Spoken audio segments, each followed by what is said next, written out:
Okay, welcome back everybody to day 3 of our annual Patent Masters program. Glad to have you here. The first panel of the day is titled Choosing the Battlefield, Forum Strategy in Patent Disputes. The word forum is a very intentional choice. I didn't want this to be limited to venue, and we have a variety of different forums that matter in the patent world, and we have obviously the district courts, obviously we have the PTAB, we have the ITC, and then even within the patent office, we have now the central reexamination unit is starting to play a more important role here in deciding these disputes.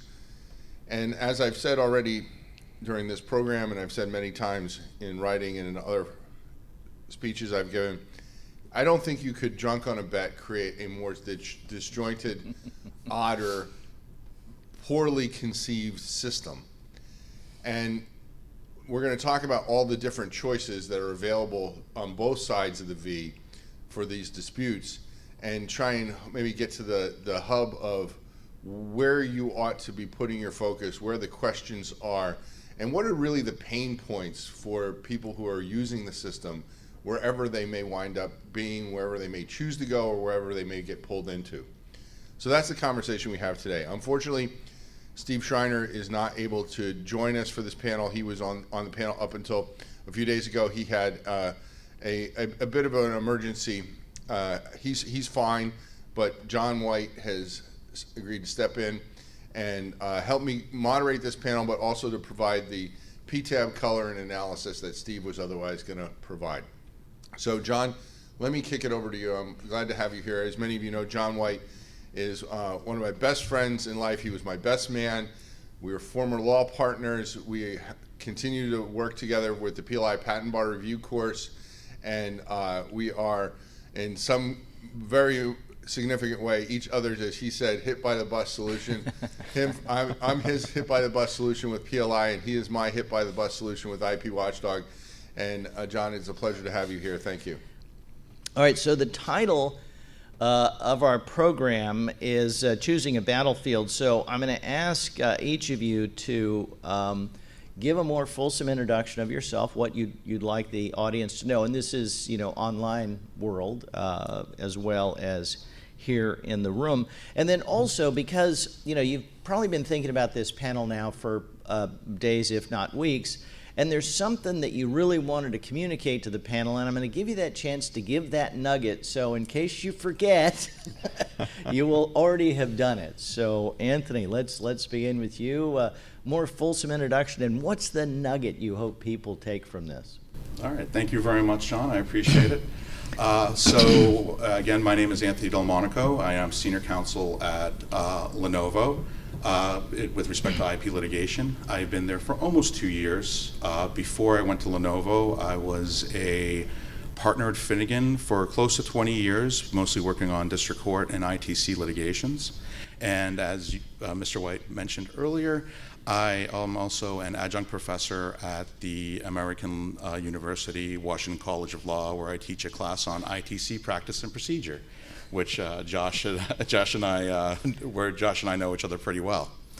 I guess with respect to the one little nugget, considering that I'm supposed to be talking about global strategy and whatnot, it's interesting really what's happening right now with respect to SEP litigations around the world, standard essential patents. Currently, there seems to be a dogfight between China, Germany, and the UK in trying to become the location for global disputes and SEP negotiations, and I am looking forward to hopefully getting some resolution on where the place will end up being, or frankly, be really interested to see if the United States will ever enter the mix and try to be a player in this very, very complicated but very, very important area of the law. So Josh, what's the more fulsome introduction, and what's that nugget? More fulsome introduction. I am at Merchant Gould. I lead our ITC practice. Have done something like 30 ITC investigations over the course of my career, including as lead counsel and first chair. we've had a good record of success at Merchant since we founded our practice 5 years ago. And in addition to ITC, I also do district court litigation. I've litigated in all of the major patent forums around the country. Nugget. So when I'm brought in, as I said during our pre-call, I'm the litigator. There's going to be a lawsuit filed at some point, or there has been one filed. And so, when I'm consulting clients about where to file, really we start with, it's kind of a reverse engineering process. Start with the outcome that you want to achieve. In some cases, that's a monetary settlement. In other cases, that is excluding the competitors' products from the market, or excluding knockoffs from the market. And those different outcomes really dictate the kinds of forum decisions you make. If it's get the infringing products off the market, the ITC is a good option. For counterfeits, Northern District of Illinois historically has been a good option. That's kind of shifting a little bit. Yeah. And then for settlement, there are a few places that people consider as the best of the best forums, and you have to have kind of a good logical case to be somewhere else. Okay, yeah. The Illinois Schedule A, I think they call them. We'll talk about those more as we go through. But how interesting! All right, David, what is your more fulsome introduction, and what's the nugget? Well, I guess you can tell I'm a reformed litigator by virtue of the fact that I don't have a necktie on, and everybody else here does. My primary job responsibility is representing Nokia, typically in inbound patent licensing. So although Nokia is quite well known as a patent licensor, we also have an operating business, and my role is to protect that operating business. And that happens in the context of cross-licensing, where we have patent rights flowing both ways.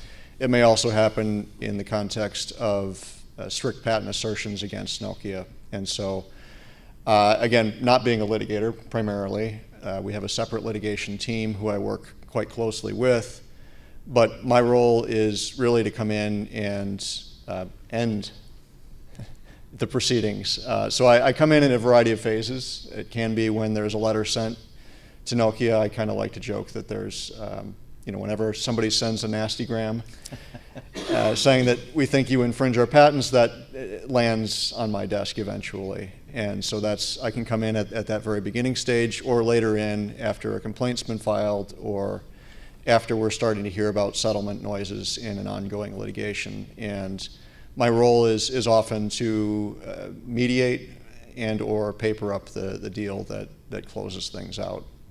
So kind of a varied portfolio of work for me. And where are you? Are you in the Nordic regions, or do you find yourself local, remote? How do you pull this off? Well, we have a global team, so I work with everybody. I've already been on calls this morning, right? It's 9 o'clock here, but in Finland, I think it's about 4 in the afternoon already. Right. So we're a little behind, and that is a challenge. But I'm personally located outside of Chicago, Illinois, okay. And we have offices in Dallas as well, and New Jersey. All right, very good. That was just a point of curiosity. I've spoken to various prosecution groups from Nokia, and you have to pick the right moment across the globe so that you have people sort of awake, sort of not awake. You just pick the best moment you can. All right, so let's pick up the conversation with a personal fave, and that is the U.S. Patent Office, by golly. So just a little history, and then we'll let these guys have at it. So the Patent Office was a sleepy backwater right up until the AIA, right? It issued patents and went away. The only thing you could do there was an interference, which was truly arcane, and not many people had a specialty. Even seasoned patent attorneys had to go find an interference person to help them out if that was going to be on the agenda. But then the AIA recast the Patent Office as this helping hand for district courts. You go there for help on issues relating to validity, IPRs, and also it introduced this odd thing, sort of in a U.S. opposition, this PGR thing that no one uses, and I'm going to ask why when we go. So think about that. So the Patent Office became this place, and the Patent Office seemed to realize it well ahead of any of us. They hired like 300 judges, to, and it suddenly became the most important patent court in all the land. And as they say, that's changed, and that's quite an understatement.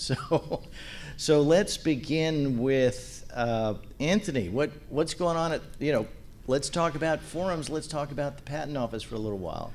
Patent Office, we had there was a pretty good run of reliability and some sort of a sense of what would happen and predictability. And then, about a year ago, I don't know, something changed. For a while there, it proved to be a forum that I thought Congress really was looking towards, trying to save money with respect to litigation and trying to find a solution to filing multiple litigations all around the world. A good question to always ask is this patent really valid before asserting it, and or before getting a couple years down litigation? And the PTAB seemed like a really good spot to go. And for a while there, again, it was relatively predictable. They were really getting their hands dirty, looking at some of these asserted patents. I mean, obviously, if they've issued over 12 million patents now. And they have, the examiners have their timelines and the quotas that they need to hit, and then the patents go out, and very few get litigated. And then when the ones that do get litigated, we have an opportunity, or was able to use that as an opportunity to test those patents and see where they, whether or not they were valid and whether or not there was an issue with them. And now with the recent changes in whether it be political or whatever has been, whatever has been happening with the new director, things have changed, and it's not as reliable an option to test patents as there once was. And so I think the last time I saw statistics, I think 15 IPRs got filed in April, where on average it used to be about 150 to 200. You may know better than me, but I know that the number is quite different. And I think right now, due to the lack of predictability or knowing whether or not a IPR will get instituted, it's a really difficult place to tell a client this is where we should be filing. And so, we're exploring all other options. We have looked at EPRs, but again, with other statements and potential rules coming out of the Patent Office, EPRs may not be as open an option as they were either over the last year or over the last 15 years. Mm-hmm. So Josh, what are you telling people? Just draw a line through the PTO on the IPR front right now? Yes.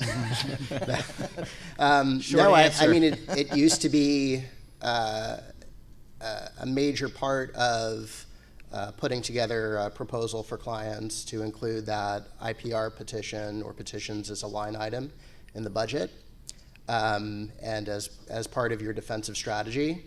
And we've just basically drawn an X through that. It's not a reliable path, as Anthony was saying.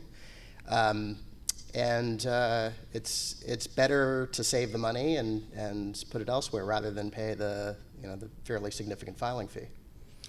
Yeah, and people seem to have, I don't think people have picked it up, but rather re-exam seems to be the default. If you've done the work for the IPR and you have no faith that will go forward, well, file something, turn it into a re-exam request. Yeah. It's a possibility, but I mean, that gives you less strategic leverage. Yeah. There's less upfront investment, certainly, and if you have a good petition that you can put together for re-exam, then by all means file it, but it's not going to provide the same amount of leverage that an IPR petition used to provide. So David, what are you telling your folks within Nokia that forget about the Patent Office at the moment?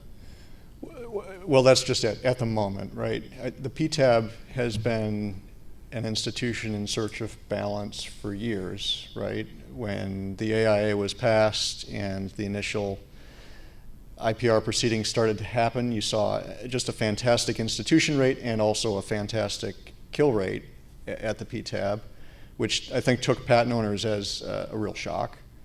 And then with subsequent administrations, you've seen the institution policies kind of shift up and down. And right now we're in a phase where if you don't have a patent that's pretty close to brand new, right? If you've got something 6 years old or more and there's this settled expectations concept that kicks in, then it's a real hard thing to expect any success at the PTAB. In terms of a challenge, if you're a patent owner, this is high times, of course. And like Josh mentioned even, right, the re-exams, the ex parte re-exams already now, we're starting to see a push by the director there to rein those in, right, where there's been a few instances where there was discretionary denial in an IPR, and then subsequently the director has said, no, there won't be a re-exam either, because you've actually already had your shot on the information that's included in this re-exam request. So it's, for right now, it's not a great forum for challenging patents, which isn't necessarily a horrible thing, but it's the reality we live in, and I think practitioners are shifting. I mean, as Josh already said, right, draw an X through it. We've already started shifting our practices in response, and I think people have gotten pretty good at turning on the dime as these policies change. So Dave, can I ask you a question about that? What effect, because I know you do a lot of the inbound licensing and you're looking at people presenting you portfolios, probably families, and even all the way down to just one patent, two patents here and there. What impact does the, let's just call it the unavailability of IPR, shorthand, I mean, we know it's still there, we know it's still available in some cases, but I think we can all agree, as we have here, that it's really going towards zero. So the unavailability of IPR, what impact, if any, has that had on you evaluating what people are sending you? Well, I mean, the first question is always infringement, and then the second question is often validity. And so from that perspective, the technical merits, we're still looking at other things quite a bit, right? And then you get into valuation afterwards. And the bottom line really is, in most sophisticated assertions, you're seeing multiple patents brought to bear, right? You might see assertions with 100 claim charts. And we know we're not going to IPR every one of those. It's cost prohibitive. So to some degree, it hasn't dramatically shifted our practice in sophisticated assertions. I think where you do see a bit of a difference is with smaller inventors and people who they only have one or two patents or one or two families. The PTAB used to be much more of a leverage point in those types of disputes, and now it's maybe a little bit less, but it's not truly affecting the negotiations because the valuation is kind of always been the same, at least from our perspective. So it just pushes you maybe a little bit further down the evaluation chain for the smaller folks, maybe not smaller portfolios, but like the onesies, twosies. They get past that initial, oh, well, we're going to just take this out. Well, and even there, you know, it's never a question of we're just going to take this out, right? It's, look, this patent looks particularly weak. Mm-hmm. What are our solutions in challenging that patent? Do we go through the district court and expect a jury in Marshall, Texas, for instance, to invalidate a given patent? Even though we think it's quite weak, juries don't really like obviousness questions the same way that the PTAB does, and there's just a reality there that the PTAB offered a different avenue. So yeah, it's different. The game is now afoot, because that's what you brought up is well, Marshall, Texas, and that's different than, as we all know, than the Northern District of California, for example, which is all different than the PTAB today versus the PTAB 3 years ago. And it strikes me as we're recording this, the NBA finals are going on, and you know, if you're a Knicks fan, you think the referees are blind, you know, and it strikes me as odd that we have a system in place where the game takes place matters almost more than anything else. And to me, that seems like it's a system failure. I don't know, Anthony, I see you shaking your head. If you want to comment on that. No, I do think, I mean, in each location, and again, this is, they're always trying to cut down on forum shopping. That's usually the discussion that you hear in Congress. That's what you hear at all of these different conferences. But in the end, there is definitely, when you're deciding on a forum to go, where the results seem to be going. I mean, it's not surprising that there are many companies out there that put along analytics on where certain courts find certain decisions. And, if you're going to Texas, you're getting at least a savvy judges that are aware of patent law and can make sure that, there's no chicanery there with respect to what the actual law is. If you go to the ITC, you have several judges that have heard many, many multiple patent cases, and you can trust that they're going to have a independent view and a deep knowledge of the patent law versus going to a court that may not have that type of deep knowledge. And so you have to kind of weigh that out. And similarly, with respect to whether or not we would file a case, a PTAB versus a DJ action, you kind of need to decide, where is the most likely forum that's going to accept, at least consider the primary issues that you see with whatever the case is going to go. Josh, do you have a different perspective? And I suspect maybe you might, simply because you practice primarily at the ITC, which is, so you're on the same field over and over and over again. I know you do in district court. So maybe the wrinkle here for you might be, is how does that impact your ITC practice when that's a piece of a national or increasingly global enforcement strategy where there are other courts that are going to be at opposite ends looking at the same patents that now you have in front of the commission? Yeah, that's an interesting question. So from the ITC perspective, any case that I handle or that I'm involved with, somebody has made a specific decision to choose that forum. It is voluntary to file a case there. Whereas, if you're asserting a case in district court, there are certain rules that you have to file for venue and so forth. So you can't necessarily get anywhere that you want to be. For the ITC, there are rules as well. There's the domestic industry requirement that complainants have to satisfy. There's the importation requirement. ITC investigations don't encompass products that are made in the United States. That is a very small chunk of products, so it's not too much of a problem. And creative drafting of complaints can usually deal with it. But it's also, starting from the standpoint of, well, we could be in district court or we could be in the ITC. What are the advantages of being in the ITC? Okay, we're gonna choose that forum. Getting back to some of what you were talking to Anthony about, though, the kind of premise of, well, is it a problem that we have different results in different forums across the country? I don't know. I don't know if it's a problem or not. I guess it kind of depends on your perspective. I do think it's just a function of the fact that we have a big country. We have the jury system as foundational to our legal system.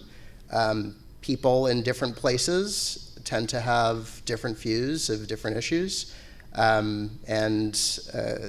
jury pool in Marshall, Texas clearly views things differently than the jury pool in Northern California, or in Delaware for that matter. So it is what it is.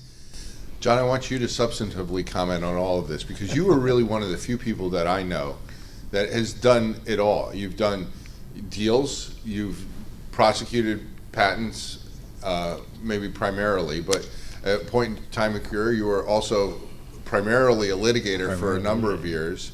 And few people have observed the PTAB and the rules-making process that has gone on as closely as you have. So you've been in all of these different pots, if you will.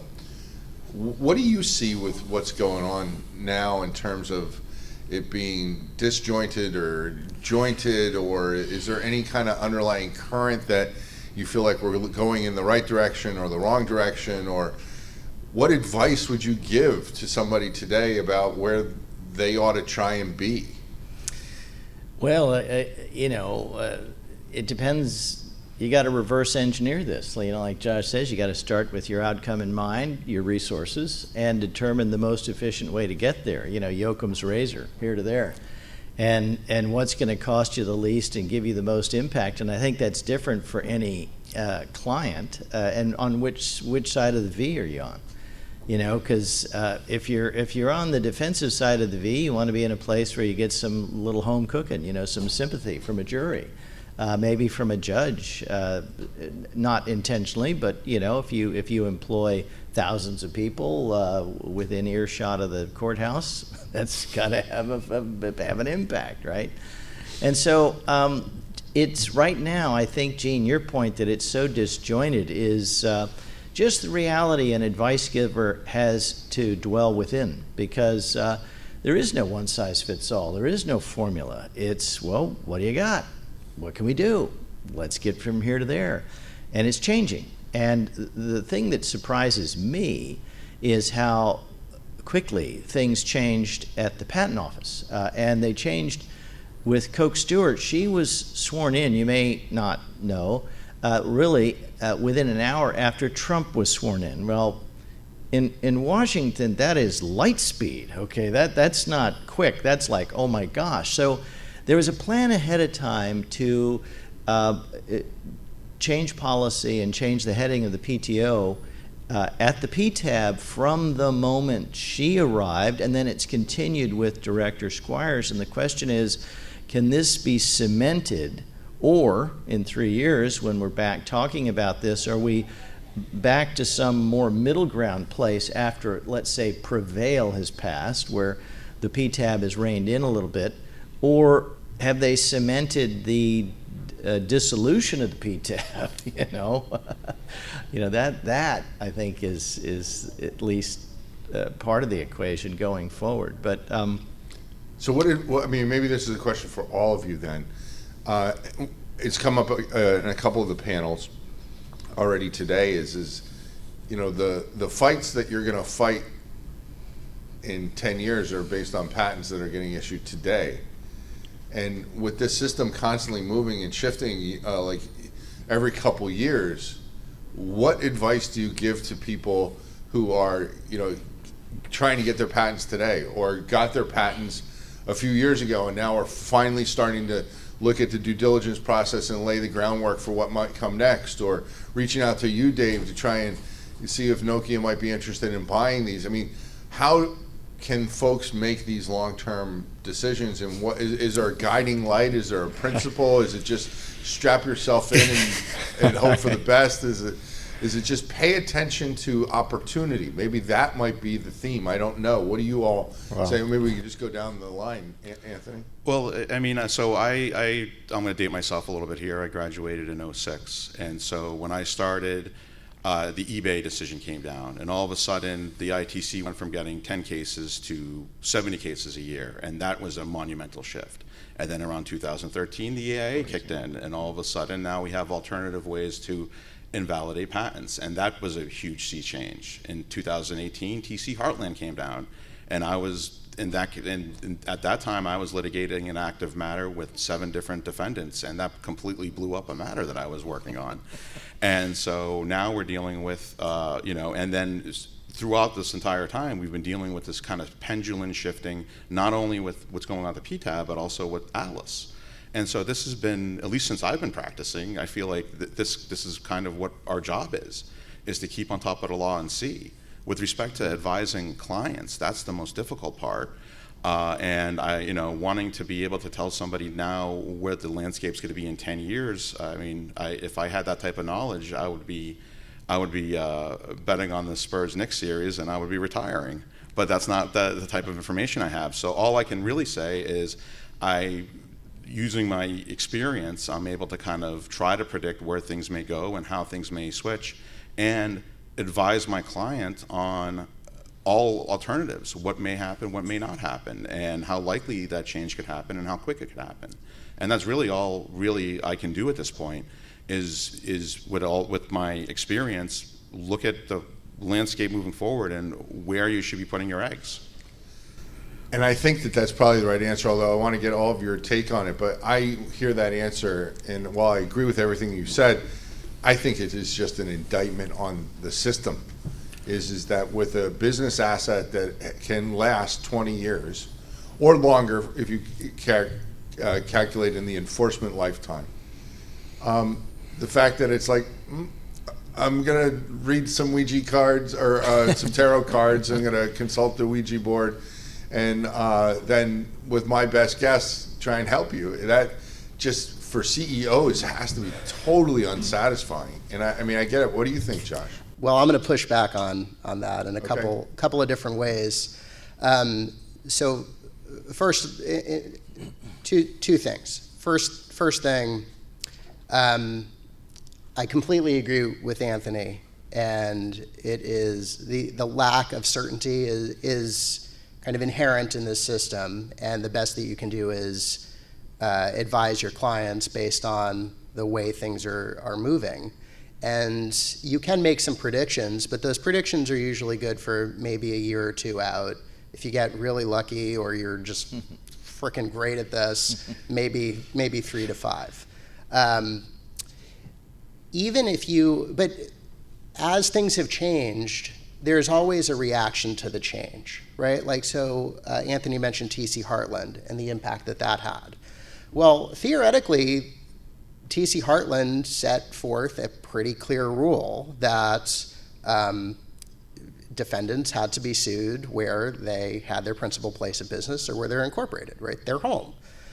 Well, patent owners and law firms that represent patent owners have gotten creative about still selecting their preferred forums and doing so by evading TC Heartland. And one of the ways that they've done that is suing foreign defendants and not naming their U.S. subsidiaries as a defendant, as a party to the litigation, even though they're still seeking damages based on U.S. sales. This is something that I've seen in the last few years as a newer technique. I'm sure you've experienced this quite a bit. Yes, quite a bit. Some of my other foreign clients have had the same phenomenon, and so then the next move is, well, how can we deal with this problem? And some of it is going on the offensive, filing declaratory judgment actions, getting out in front of it, being more aggressive about transfer motions. So that kind of back and forth is just, we're lawyers, we're creative, we're trying to solve problems. So there is going to be some uncertainty that's just part of the system. The second point,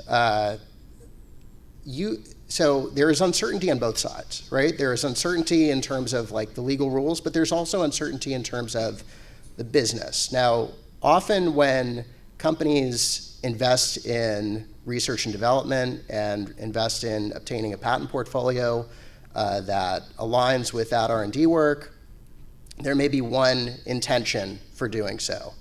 And then in 10 years, things have not worked out the way they had planned, and there's a business shift. And a lot of the litigation that we see are patents that are 10 to 15 years old, or even older, that are being asserted because something didn't go as planned from a business perspective. So I think if that's sort of what we see as very characteristic of assertion campaigns, then writing rules around providing certainty doesn't really get you anything. There's going to be business uncertainty that's just baked in. When I hear your answer, and I don't disagree, it's a different perspective, I guess, that maybe I had not considered well enough. But I'm reminded by the Huey Lewis song, there's one line, it says, the more things change, the more they stay the same. And I don't think he's the one who came up with that. I think that's a very old saying. But, and maybe that's what it is. The more things change, the more they really stay the same because people adapt. Yeah. Okay, good. That's a different perspective. Thanks. Dave, do you have any thoughts? I mean, I could go for hours on this topic, but I mean, when I was one of the guys who trained me writing patents, his entry line was always, and I'm going to butcher it, so I won't attribute it to him, but effectively, as soon as you've written something down, you've done something wrong, right? Because there's no way you can draft a patent application and expect it to be perfect, particularly as the winds shift over time, right? And now we've been practicing long enough. We're sitting up here feeling like Forrest Gump, where we've seen history just unfold itself right in front of us. You start Alice, you start eBay, TC Heartland, and it's one thing after the next, right? At the PTAB, when that became a thing, I was the young associate. Nobody wanted to deal with that. Hey, Dave, go figure that out. Figure out this procedure. You used to do ex parte re-exams. I'm sure you can handle this. Okay, great. So suddenly then I'm the expert. How did this happen?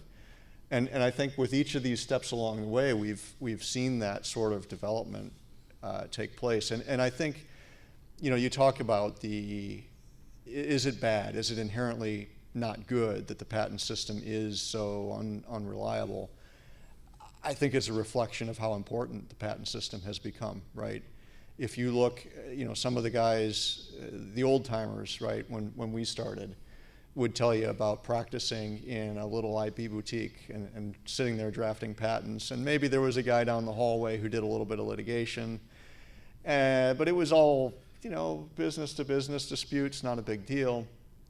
Well, suddenly, when patent disputes are worth millions of dollars per patent, and perhaps billions of dollars overall, yeah, you think people are going to worry about what patent policy should be? I think that the uncertainty that we're seeing in the system is a direct outgrowth of that financial importance. Yeah, I think that's right. And maybe, and John, feel free to comment on any of this, but we've had conversations about the difference between a mature marketplace and an immature marketplace. And in the immature marketplace, everybody fights to the death because everybody wants to be the $1 trillion winner. And in a mature marketplace, companies realize, well, I can make more money not trying to put you out of business. I can do my thing, you can do your thing, and nobody has to pay the lawyers, and we all make more money, and Hakuna Matata. And hopefully we won't violate Section 1 of the Sherman Act. Right.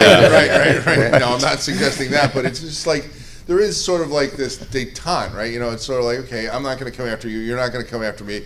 We don't want to engage in global thermonuclear war. You've got 20, 30,000 patents. I got 20, 30,000 patents, et cetera, right? So, but by its very nature, innovation pushes the real exciting, sexy, new thing to the immature marketplace. And maybe even more so over the last generation, as we've all grown up with the changes from the internet. I mean, the World Wide Web is only from 1995, and so, and just what we've seen from then, and not only the changes in the law that we've experienced, but the changes in technology. I mean, I remember when I was in engineering school at Rutgers, I had one of those high-powered calculators that you put in your pocket, and that had more computing power than what was used to put the man on the moon. Now, everybody has like infinitely more computing power in their pocket. Not that they're using it for that. They're probably doom scrolling on Instagram mostly, but it's a different world. Maybe we're doomed to always be in an immature marketplace. Yeah. What do you think? Well, everybody's coming up with quotes and observations, so I'm going to throw a few out. But about 2 decades ago, we had a Secretary of Defense, Don Rumsfeld, and he said, going to war, you have your things you know you don't know, and then you have the unknown unknowns. And our problem in the patent system is the unknown unknowns. The internet, famously characterized by Paul Krugman, Nobel Prize winning economist, is something that would go the way of the fax machine. Well, we have Microsoft because IBM thought nobody wants a computer on their desktop. Who wants to write software for that silly thing? We're a mainframe business. So we have examples of those who should have known, who so completely missed the boat, and they knew something, and we don't. We're just kind of pitching into the dark here. I mean, I think all of us up here, and I'll just then pitch it back to you guys. Once we went through this awfulness from Bilski to Alice, with Myriad Mayo in between, by 2015, I think the drumbeat started that we're going to have PARA, patent eligibility reform, and we felt more certain every year. And now the water's out of the bathtub and it's gone. It's not going to happen this Congress. May not happen in the future because we're losing so many who have been championing it, pushing it for so long. And I don't think any of us up here would have thought that from 2015 to 2026 that we wouldn't have had that by now. And so we've probably been advising clients that, well, there's going to be eligibility reform, so keep filing your applications because, it can't not be reformed. Well, folks, it hasn't been. So here we are. So, how do you advise people going forward 10 years? Good question, I think we know there's going to be a patent system, and if you don't file now, you won't have a seat at the table in 10 years. I think that's bedrock. Dave, do you have any other bedrock? I think that's right. There will be a patent system. It's too. All right, That's a fairly safe we're one, write right? that in permanent ink. Dave points out the obvious. See, that's the kind of sexy, racy headline. Patent system will survive. At least 10 years. We're going to get clicks off of that one. Yeah, that'll be a good one. What can we tell you in the future? 10 years, there will be a patent system. Well, and maybe I think this will be a pitch to Anthony, but it's not just the U.S. where we have this issue, right? Yeah, I wanted You to see get it- into the globe. You see it globally. Yeah. The UPC has shifted dramatically enforcement in Europe in a very short period of time. It's only a handful of years ago that. And that gestation, just so you know, took decades to get us here. Correct. And now the UPC has hit the ground running. You might have thought, given its long gestation, it would have kind of stumbled out of the gate, been kind of slow, but oh no. So go ahead. It's full steam ahead, and then you separately have developments in the UK that I don't think people would have predicted a handful of years ago, right? With the global licensing rate setting actions that are taking place there. So there's a marketplace in each of these jurisdictions for sort of how the procedure works, what the available remedies are, and what you can expect when you go there. And sophisticated plaintiffs and defendants are going to take advantage of that marketplace to the best of their availability. And on the way to Anthony, through Josh, I got this question for you. So have you ever been an element of a global strategy where Sure. you have one prong and others have others, and you're all kind of on the phone at midnight figuring out stuff? Okay. Yes. Because that's increasingly the case, right? I don't know if it's increasingly the case. But I mean, I've had experiences like that throughout my career, and okay. I've been practicing for 20 years. So I think there are different forums around the world now that were not necessarily options, 10 years ago or 15 years ago. There's UPC but that was, 10 years ago it was Germany instead, right? Right. So I think it is a matter of kind of taking advantage of whatever the toolkit that's accessible to you at the time. And, the UPC is certainly an attractive option for a lot of patent owners, but there are criteria under which it makes sense and there are criteria under which it doesn't. There has to be competition in Europe it has to really be a global dispute in order for the UPC to be a good option.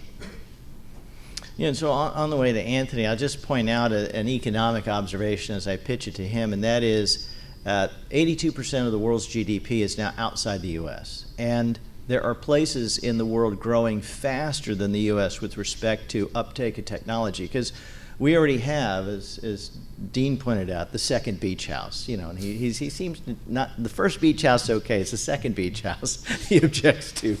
But anyway, we already have all the beach houses, all the cars, all the phones. But other places are growing faster in that respect, which matters then more to you. And so, is it always a worldwide lens that you're looking through? It depends. I'll give the lawyerly answer. The lawyerly answer. You were taught well. So, as Josh just raised, I mean, as we're developing, and we've now talked about, like in the U.S., how we've had to jump from spot to spot to spot, to kind of get an idea of where the law is going. That's happening now around the world. And there's a lot of different factors to consider as to what you're going to get filing a case of the UPC, the UK, China. And there's, again, talking about, different locations that are developing. Saudi Arabia is another one. They're investing quite a bit of money in technological development and developing their IP system because they want to be a major player in the market. And so, not every one of my litigations are global. I mean, that would be fun, but that would be, that's a lot. A lot of litigations are U.S. focused, but we do now have quite a number of litigations going on in different areas, and there's different courts that you may want to file something that you think you may get a different response from. I mean, the UPC, I think, recently was trying to litigate U.S. patents, and Judge Albright had to kind of shut that down and say, wait a minute, you're going a little too far here with respect to these, what's covered. But I also understand the UPC's response. Well, they're trying to do a global litigation, and somebody needs to step up. And you say that the UPC kind of came out of the gate firing, but before the UPC could run, the UK was there crawling and developing their system. And frankly, at a time, the US was even looking at the UK's initial system as the way for SCPs to negotiate. Mm-hmm. And so we live in a world now where we really do have to balance how everything's played out. What the question, and this goes to Gene's point about whether the system is working or failing, is the fairness. And where is there going to be fairness? And right now, there seems to be certain locations where the patent holder has the advantage. And there's some places, not many now, but where the implementer may have the advantage. And trying to navigate those to a point where parties, particularly I'm talking in an SCP space where you have a willing licensor and a willing licensee, you want to get to a result that's going to make sense. Now, depending on who you are, the patent holder usually wants speed. That is really what they're looking for, and that's really what they're shooting for. For the implementer, they're looking, for certainty on the patents and the value of the patents, and also that they're getting a fair deal, especially considering what most of these SOSs, the standard essential organizations, are advocating for. And so we're kind of in a mishmash right now of places to go and where to go. For one thing, looking at what just happened over the last month between China, UPC, and UK. In China and the UK, UPC, they found, I think, I'm trying to remember the name of the parties right now, but one portfolio worth $700 million, and the UK came down finding that the portfolio was worth $300 million. And so the UPC and China are like, well, there's two of us, so we got it right, and the UK is wrong. But the UPC used a totally different standard than what the UK has been using for years. UK has been using comparables where they dive into the portfolios, they dive into all licenses that are available for them to consider, and allows them to come up with a rate that's going to be reasonable for the parties based on lots of different criteria. The UPC in China is using more of a top-down approach, which kind of takes out the idea that this is supposed to be standard, and it's supposed to be used by everybody, and it needs to be implemented by everybody. And there's only so many. You may have 12,000 patents in the standard, but you may have multiple hundreds of parties that hold 50, 25 of these patents. What are they worth compared to the companies that own 5,000 of those patents? And when you do the top-down approach, you almost forget about the other parties, and that you're kind of paying premium for a certain technology. So again, we are living in a time, and I find it exciting that there has not been a final decision yet, and there's going to be parties navigating back and forth. But in the end, I think what all parties will agree to is we want to get someplace that's fair, where the patent owner is getting their fair shake and the implementer is getting their fair shake. Okay, so David, I got a question for you. So somebody walks through the door with a patent IP property, a patent property. Does it matter to you where and who issued it as to part of your evaluation process? If it's a European portfolio, does that have an effect on you? If it's just U.S., if it's U.S. plus open filings across the globe? I mean... Well, it can't not matter, right? You pointed out the economics right? The global marketplace is one thing, the U.S. market is a different thing. If you're in Europe only, that's a third thing yet again. And so, of course, you look at that. Does it matter in terms of quality or enforceability? No. I mean, each one of those courts has rights that are enforceable, and we respect valid IP rights, and we work with people to address that as it comes up. I mean, what I'll say is, to Anthony's point about finding a place that's fair.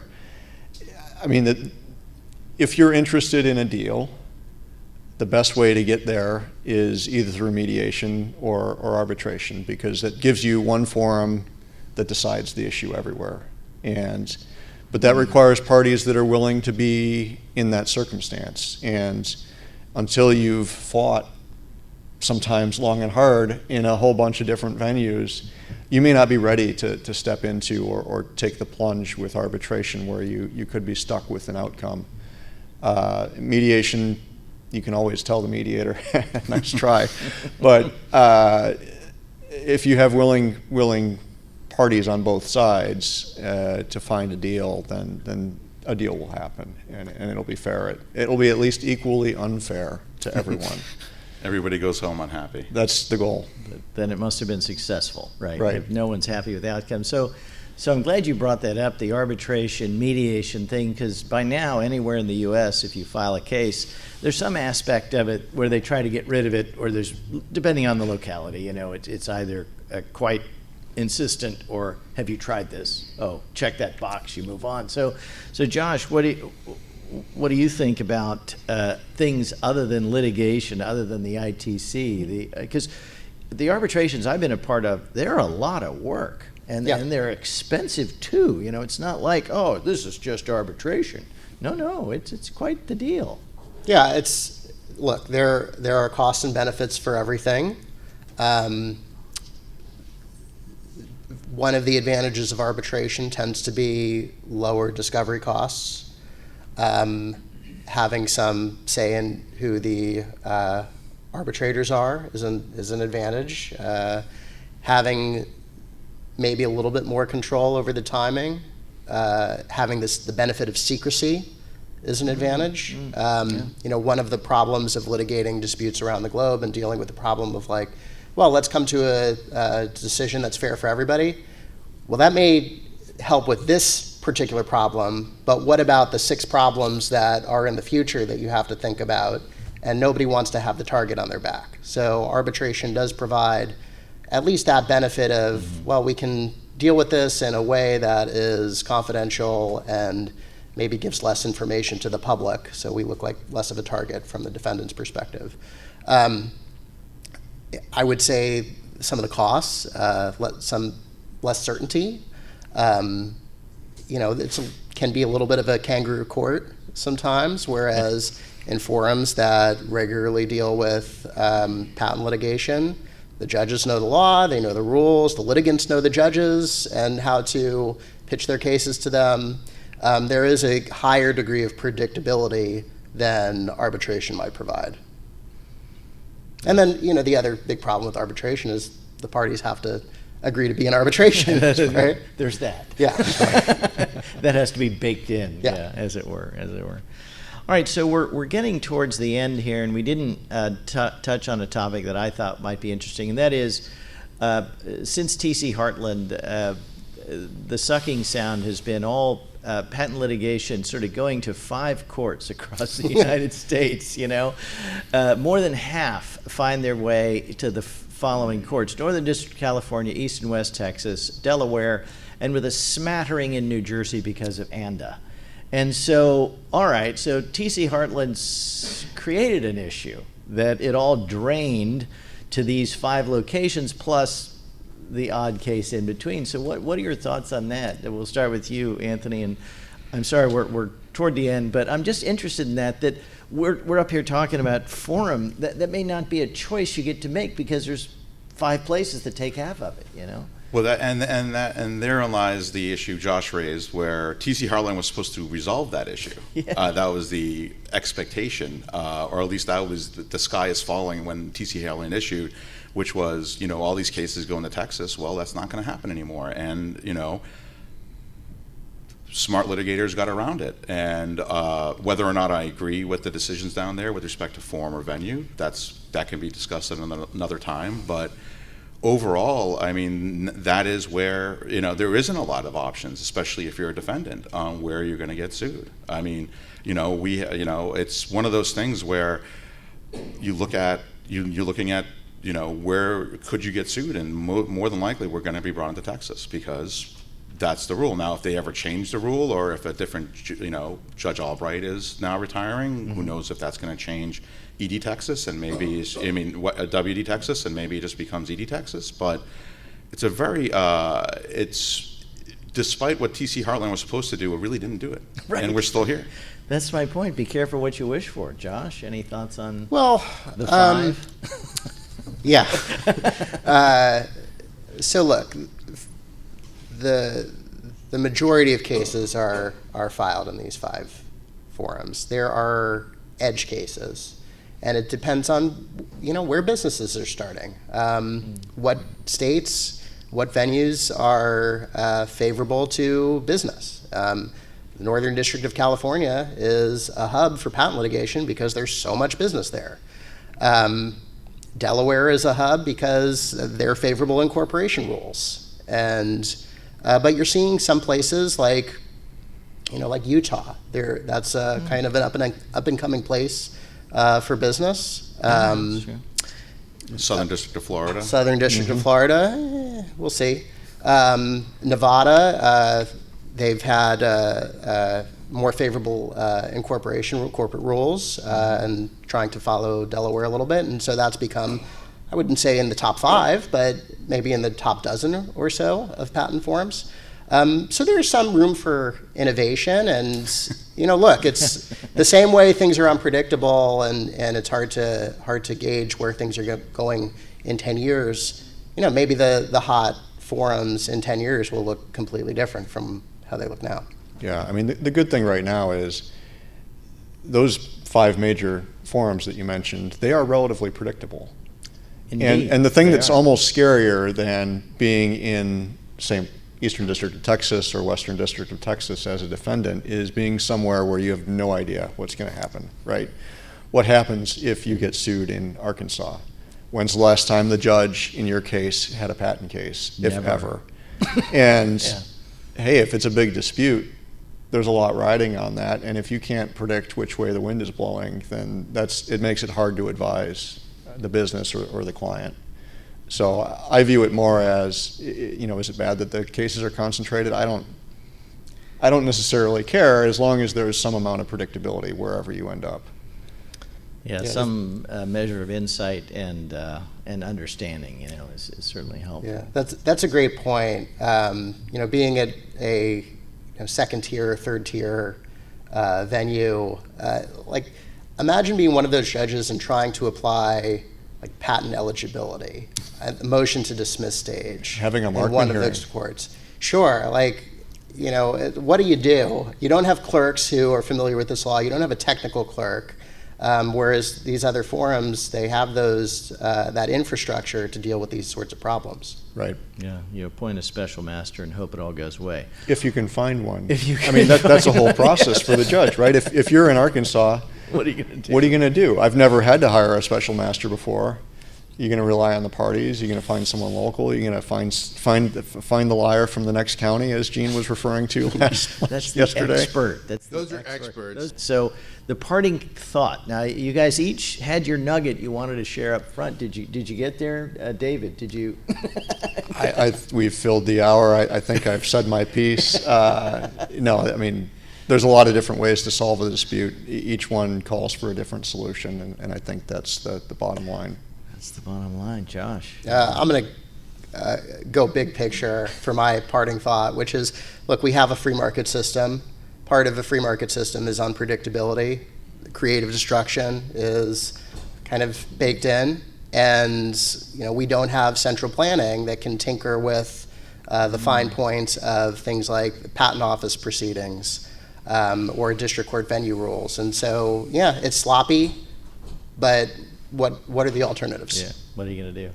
So Anthony. I'm going to go back to my earlier statement about forum selection, and it depends. It really is part of the job that makes it fun. It's trying to strategize and determine where am I going to bring this case, or if I have a case brought here, what else can I do? And you can keep changing the flooring, you can keep repaint the walls and change everything, but we're still, dealing with patent litigation, the way patent litigation has been dealt with for 100 years and over 100 years, and we're going to keep adapting and just keep ushering through until we find that perfect system. All right. Well, thank each of you. This is the kind of panel I'm sorry it's over, because I'd like to talk to each of you over a drink and keep going, because it's wow, it's good stuff. So I also thank you. think that this is a panel, if we just said, let's start from the top and reset, would have a totally different conversation. Because there's so much to be said here. I really appreciate you all being here. And hopefully we'll have you back over the coming months to continue these conversations. Thank you. All right. Thank you, guys. Thank you. Thank you.